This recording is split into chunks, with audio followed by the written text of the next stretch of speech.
Hi, I'm Justin Brown, founder and lead investigator of Interface Death, and today I'm going to bring you my first episode of Spirit Mechanics. You can call it Tech Talk, whatever. I call it Spirit Mechanics. Basically what I do as a paranormal researcher is I approach the field in a scientific way. And what I mean by that is I use the scientific method to understand and solve problems that arise concerning paranormal phenomena. And the first thing I want to talk about is the hypothesis I have concerning the theory of everything when it comes to how spirits do their business, how they move things, how they create EVP, how they create disembodied voices, how they use electronics, manipulate electronics, everything you can think of, how they materialize, everything. I'm pretty much using my scientific approach to explain that using one universal hypothesis that I plan on developing into a theory once I feel like I've done enough research and experimental, research. The main problem with applying scientific method to this field is you do not have complete control of all the variables and things that you would normally have, in a lab experiment. There is no proven existence of spirits and paranormal phenomena. You can't physically test it. You can only, kind of develop experiments that test hypotheses based on non-physical things. So that's a conundrum that paranormal researchers, investigators deal with and have been dealing with since its conception. Now, I plan on trying to find a solution to that problem just by going out there and just keep trying to find some type of physical evidence. And I believe that the physical evidence lies in the detection of energy that is not, that you can't find a source for other than a disembodied intelligence. That sounds impossible, but I don't think it is. I think if you go to enough haunted places that have claims and reports of paranormal things happening, you can find the source of the energy and replicate the detection of the same type of energy that I'm seeking. So once I'm able to do that, which takes time, patience, and proper, tools to do so, which I'm getting to the point where I have proper tools, but in order to do really good scientific research that will be, notable in the field as far as the scientific field is, I'm going to have funding. I'm going to have money to buy the instruments to do this. Oscilloscopes, a range of sensors, a range of experimental equipment, and, I just don't have everything I need. But, this is just the beginning. And after a year and a half of research, I kind of have my head around how I'm going to unify my hypothesis on how spirits do their business. Just to give you a basic understanding, is they manipulate the environment. And the way they do that is through energy, okay? It doesn't matter what you're talking about. An apparition, an EVP, moving an object, it doesn't matter. It's all basically one function, one mechanic. And the field is pretty intuitive when it comes to what's going on. We know pretty much it's electromagnetic energy doing it. But they just really aren't sure, is the EMFs the essence of the spirit, or is it just a product of what's happening? Is it a product of how the spirit is doing their business? Okay. And I lean towards more that it's a product. It's actually what happens, that we can detect in the environment. Okay. And electromagnetic fields are created by, certain forms and different forms of energy, electricity, what have you. It could be seismic, activity. It could be, a range of things. It could be nuclear. It could be all kinds of things. Kinetic energy emits radiation in low form. So with all that being said, you have to start with, a type of energy. Now, you can use something for the sake of, not having the physical evidence or source of it in my hands. You can say, well, say it's electricity. Okay, if spirit is made up of electricity, for sake of argument, it emits a corresponding, EMF or radiation, whatever you want to say. Now, if you want to talk about EVP, you're going to look at all types of different ways that spirits can manipulate devices or the environment to create things that you hear. Everybody knows about disembodied voices. Pretty much everybody knows about EVP. But no one's really, on the same page. Everybody's got their ideas. So how am I going to explain this to you without being too technical and going over your head is this. There's different ways you can capture an EVP. You can capture it just with your ears. It's not considered an EVP, it's considered a disembodied voice. But what is happening in my hypothesis is they're modulating a carrier wave. Okay? And just like, radios transmit carrier waves and modulate them to transmit information, through the air wirelessly, spirits can do the same thing. They need a medium. Sometimes it can be any source of vibration or, wave.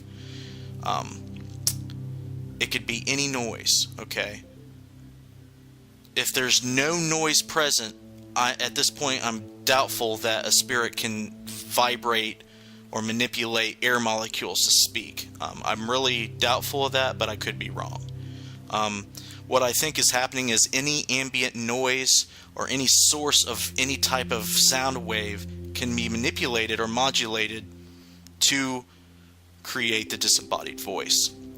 Okay, all they do, in layman's terms, is they use the noise and they manipulate it to make it sound the way they want to sound. Okay, it could be your voice, it could be, a car passing by outside, it could be anything. Animals, insects, any noise. Okay, now when it comes to devices, recorders, it can get a little bit more technical. Okay, EVPs depend on the type of mics you use and the electronics. Okay, let's just take a standard recorder, digital recorder. Okay, what could be happening is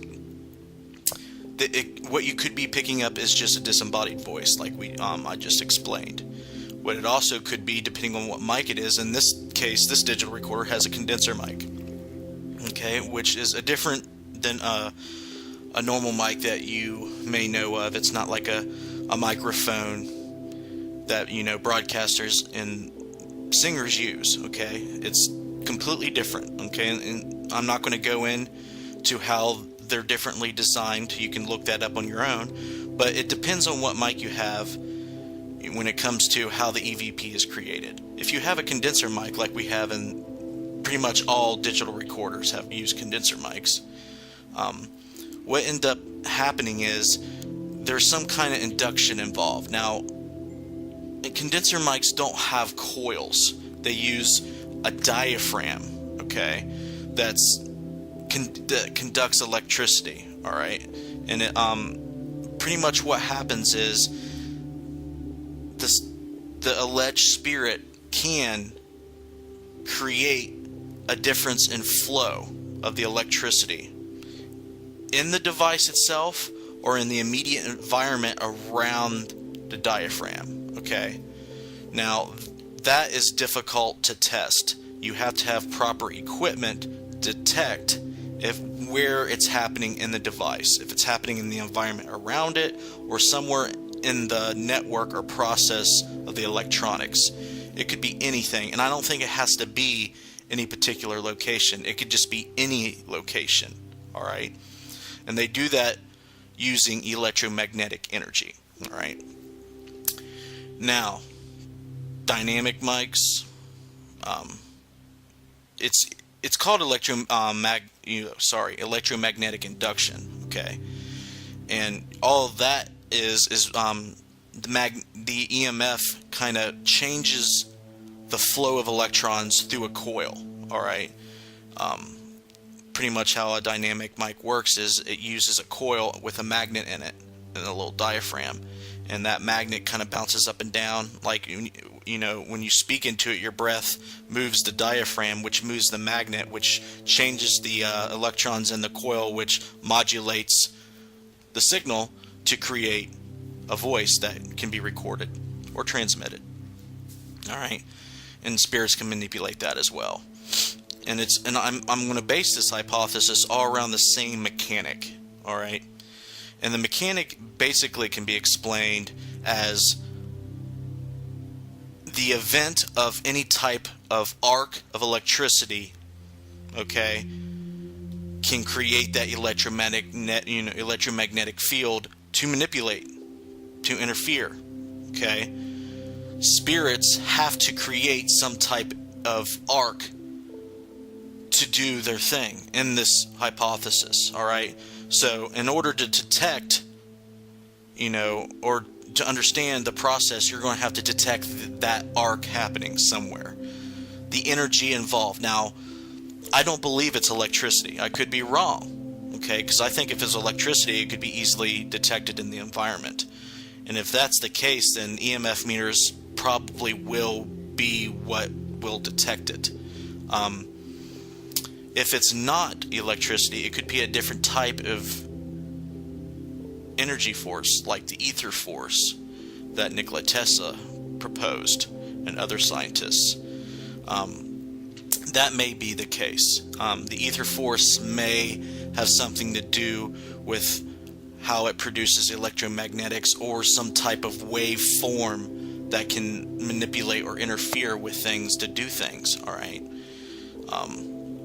I don't want to go into a bunch of things that may go over your head, but that's where I'm leading with the research, okay? And to give you examples, I've given examples in plenty of my videos. You can use a spirit box. The spirit can either use the noise in a way that I just explained to produce the desired effect, which is the EVP or the voice, okay? They either modulate the sound coming out of the speaker, or they manipulate the electronics to modulate, you know, to modulate the device directly, okay? Now, when you're talking about a radio being used or a spirit box, it could be manipulated either, you know, the radio wave could be the carrier. It can manipulate and modulate the carrier wave before even received by your radio, and it broadcasts through the speaker and through the inner, you know, workings of the device what, you know, the spirit wants you to hear. Or it could do it internally, or it can do it coming out of the device and into your ear. Now, there's ways that you can determine that, okay? If you have the proper instrumentations and sensors, you can determine if it's happening before it's being received in the internal process or after it's being broadcast out of the speaker. Okay, you can't. That's not as hard. So when you do the research, you kind of set up the experiment with that in mind. Okay. A lot of people in the field, like David Roundtree and others, you know, they come up with the devices to help figure out how EVPs are happening based on taking, you know, pretty much a 4-channel digital recorder with using condenser mics and dynamic mics, and seeing an EVP only comes up on one channel. Because if you're picking up a noise that you may think is an EVP on all the channels, more times than not, it's probably just a normal environmental noise that's not paranormal. Even though I do think that all 4 mics, if they're close enough, can be all manipulated.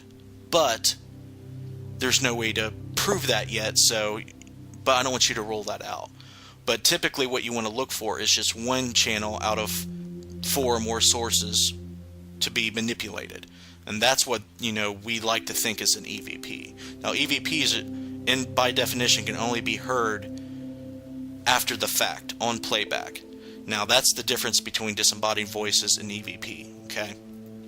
But when it comes to radios, it's tricky. But I do believe radios are a good tool if you believe that spirits can manipulate it, and I do. Alright, now it's very hard to prove that they can, because what you need to achieve is radio silence. The people out there using spirit boxes have all kinds of radio channels coming through. All that evidence is not good enough. Okay, it may be good enough for the individual doing it, but it's not good enough for the scientific field to accept as legitimate evidence and data. Okay, so to conclude this, I'm going to let you guys know what I will be doing at the, summing up the 2014 year and going into 2015 is trying to acquire the funds to get the equipment that I need to test this hypothesis so I can develop it into a theory. Now, do I think I'll succeed anytime soon? No, I don't. But maybe through the course of my communicating my results and my ideas, maybe in a collaboration between everybody in the field, some point in the future we may get there. Okay, but the main problem is we need to identify and be able to have physical evidence of the source of what the modulation is coming from, what the manipulation is coming from. Okay, and that's the conundrum. Once that happens, all the other research and figuring out all the other things are going to fall into place very rapidly. Okay, because the technology is already there. We just got to be able to know where to find the source and replicate. Okay, being able to go there anytime, any day, anywhere, anyone, and replicate the same results and detect the same things. Okay, and that's the most critical part of paranormal research, is trying to find out a way to make it predictable, to turn it from unphysical into physical. Okay, and the only way a scientist is going to do that is seek out some form of energy. Okay. And with that being said, I'm going to conclude this with saying I'm going to build a device. No, I'm not going to tell you how I'm going to build it and the components and everything, just because I don't want people to steal all my ideas. But I'd like to communicate to you guys what I'm thinking, what my hypothesis is. Okay. If anybody has any questions, if anybody wants to tell me that I'm dead wrong and give me a better idea or tell me why I'm wrong, by all means do it. If you agree with me, that's great too. But this process is to try to figure it out, not just to be, I want to put my stamp and ownership on the whole thing. That's not why I'm doing it. Everybody's, motivation is different, but my motivation is to search for truth, to answer questions. I think it would be great for people to go through their life knowing that you can still speak to consciousness and people, people's souls, whatever you want to call it, beyond death. That may sound impossible to a lot of you, but I'm telling you it's not. Alright? It's not impossible. It's happening. Okay? There's a lot of people think that it's happening when it's actually not, but I'm not going to preach that in this video. I want to thank you for taking the few minutes to listen to me today, and please give me feedback. I very much appreciate that. This is Justin with Interface Death, signing off.